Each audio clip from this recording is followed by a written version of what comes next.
It's about faith.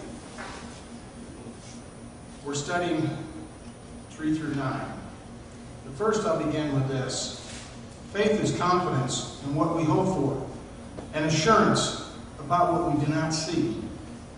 This is what the ancients were commended for. By faith we understand that the universe was formed at God's command.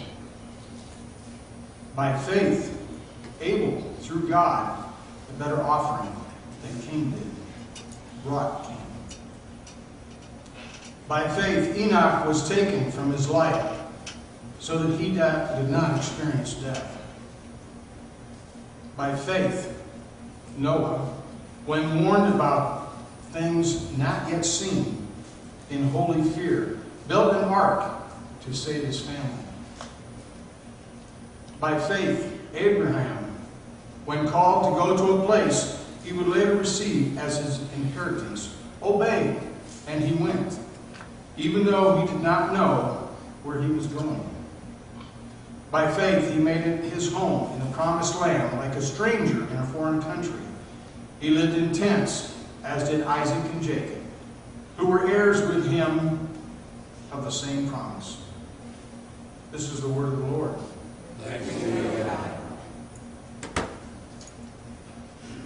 When I was asked to give this message this week, my wife would be a testament. I struggled for about 3 weeks. And I went from verse to verse. Didn't know what I was going to talk about. How do you combine the birth of a nation with Scripture? And I struggled and I struggled. And then one night on the way home, I sat in my truck and I'm praying. And I'm like, God, what do I talk about? And he's like, well, Dale, you're doing it right now. You're praying. He says, you know, you just got to have faith. The words will come to you.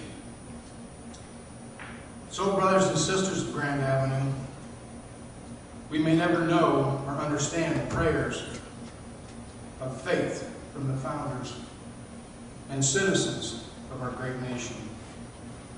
So let's revisit and use the allowance of prayer and faith in the modern age. Let's begin with this. When many are called to pray today, is it the true fellowship with God of past, or a mere happenstance that, if we allow, should only fit into a small moment of our daily agenda? Do we, with true faith, take meaningful time in our modern lives to create that bond in heartfelt conversational prayer with our Creator? How many times do we sit down and we say, okay, I'm going to do a quick prayer today. Let's hurry up, let's get it out of the way. Okay, like a real short step. We stumble over something. It seems that today we're swept up in the day-to-day secular struggles. We tend to forget that by not keeping faith in what God's true plan is for us, much of the time is focus is lost on the real meaning of prayer. Many in our nation today have bought into the false narrative that prayer and faith of heart are nothing more than, when time permits, we'll crack the glass that reads, God is here. Break this glass only in times of emergency or when we desire something. Well, I'll just pray and continue to have faith, as my God has no glass around him. He's there all the time. In our schools, public events, local gatherings, and yes, even throughout many of the American homes, the act of outward prayer and the admission of religious faith will many times be looked upon as out of touch, weird, or in some cases, we're even shunned for praying outwardly. How many times do we go into a restaurant and we sit there? Do we feel self-conscious before we say a prayer, before we eat? Who's looking at us before we say that prayer? Do we have faith? That's okay, because I'll just continue to pray and have faith. Why in our modern age does it seem to involve a crisis, or sometimes sadness, to again and again test our prayer and faith? Well, I'll be just fine.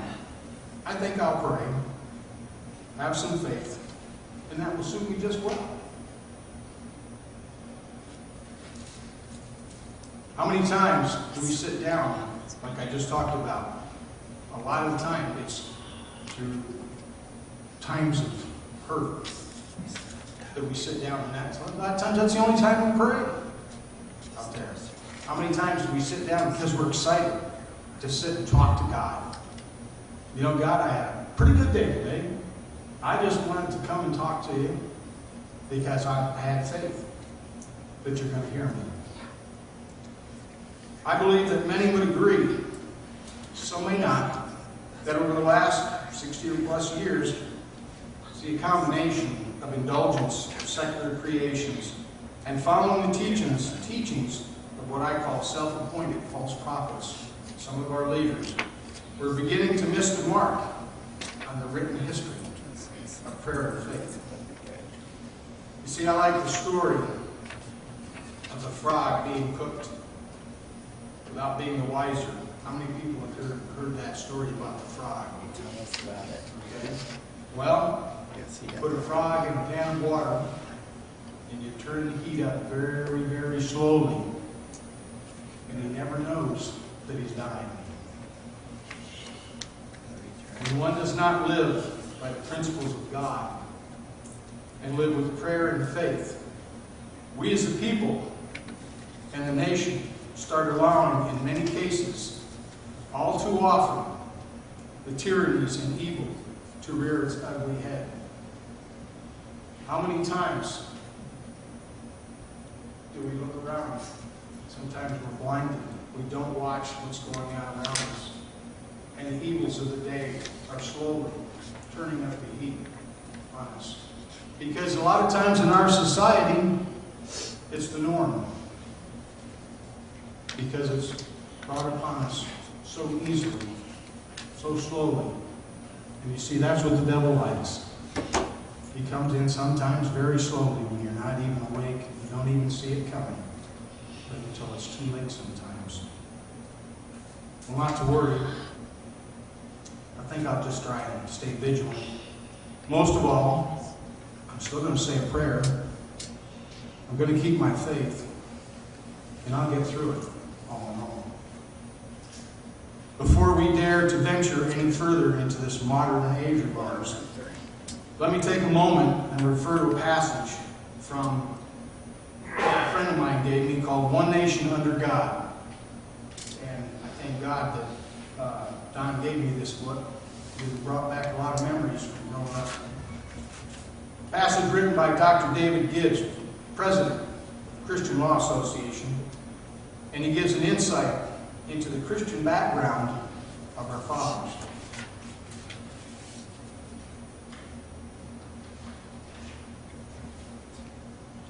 This is what he writes. When American children during the colony era learned their ABCs, they also learned about Bible doctrine. During its first 200 years, education in America was thoroughly Christian. The Bible was the chief textbook, and then finding and illustrating, and the children learned it well. By the turn of the 19th century, John Adams could state that finding an illiterate man in New England was as rare as a comet. Today, by contrast, the skies over America seem to be filled with comets. Virtually every founding father received a Christian education based on the Bible. In fact, from the very beginning of the Christian settlements in this land, a Christian education was a very important part of colonial life for the average child, both in his formative years and later in college if he attended. Our founding fathers were educated from a Christian worldview David Barton, author and speaker on America's Christian heritage, points out that more than 40% of the signers of the Declaration of Independence, 24 of 56, had a seminary degree. They had a background as pastors. Gosh, wouldn't that be refreshing today if our leaders were all pastors? Amen to that. The settlers and founders of this country had a Christian worldview derived from a vigorous Christian educational standard.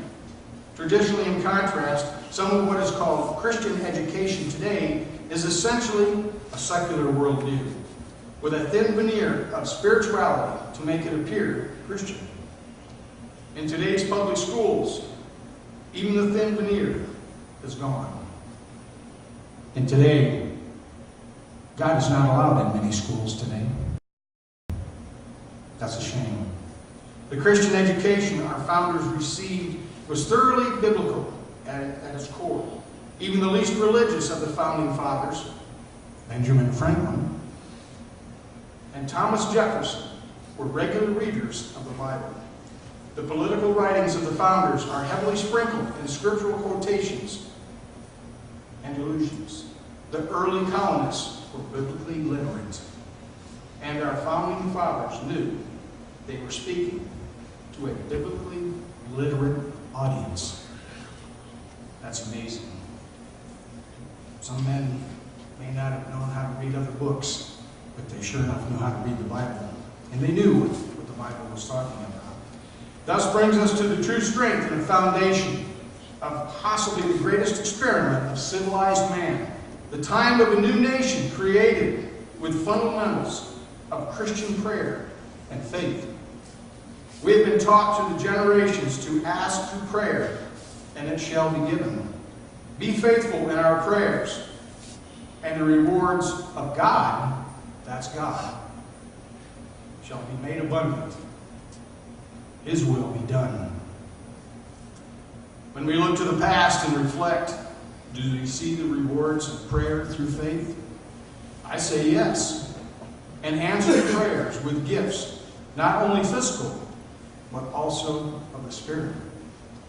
We come together today to not only look back at how these requests from the Father have affected not only us, but how they have helped shape a framework of a cry for independence by declaration and the creation of a nation under one God.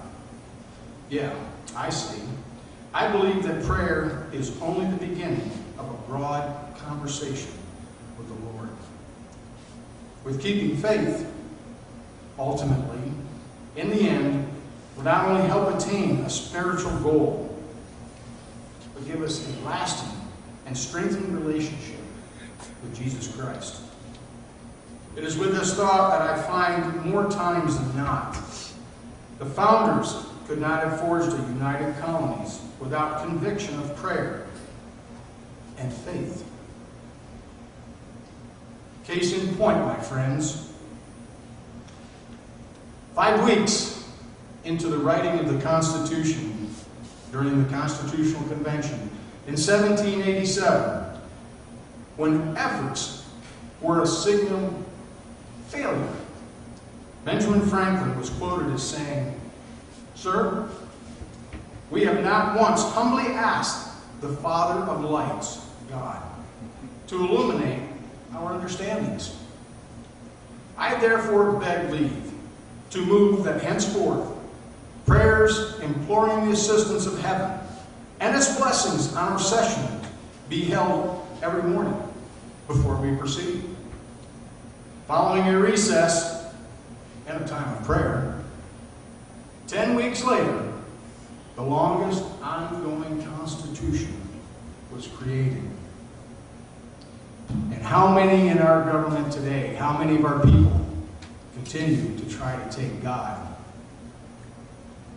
out of our government? As a young, impressionable boy, I was reminded many times by my father, and a few here know my father, of the struggles and the painstaking efforts of the leaders of my own colony Ladies and gentlemen, I grew up in New York State, sometimes a bitter rival during the conventions, but yet a colony to be proud of, and that of the 13 bodies as well.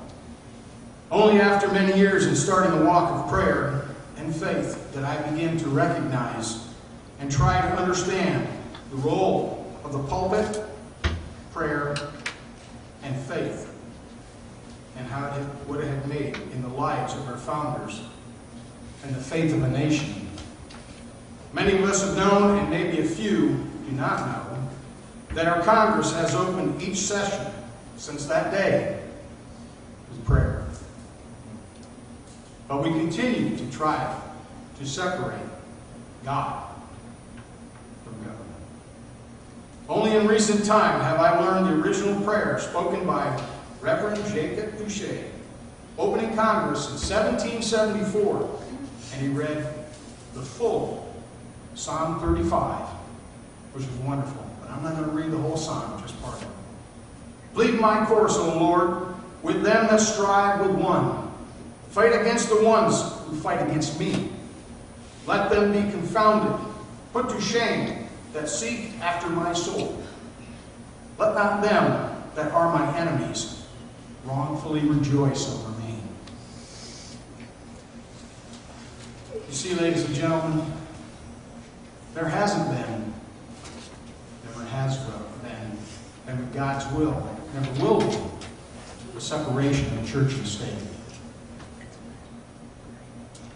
Now, reflecting on these words and passages, one must remember also, these were not men without, these were men that did have sin. And I believe what differentiates the time is the ability to recognize the sin then, and their willingness to call to the Father in prayer with faith, as opposed in modern time when man has a tendency to confuse prayer and faith with want and selfishness. I therefore submit to you that during the most trying of times and implementation of tyrannies, large and small, and I say today we also have small tyrannies and large tyrannies, only the structure of prayer and the continued faith by the process that removes true physical and spiritual bondage of the soul. We find this truth to be self-evident, that the framers of a dream had the faith of a nation.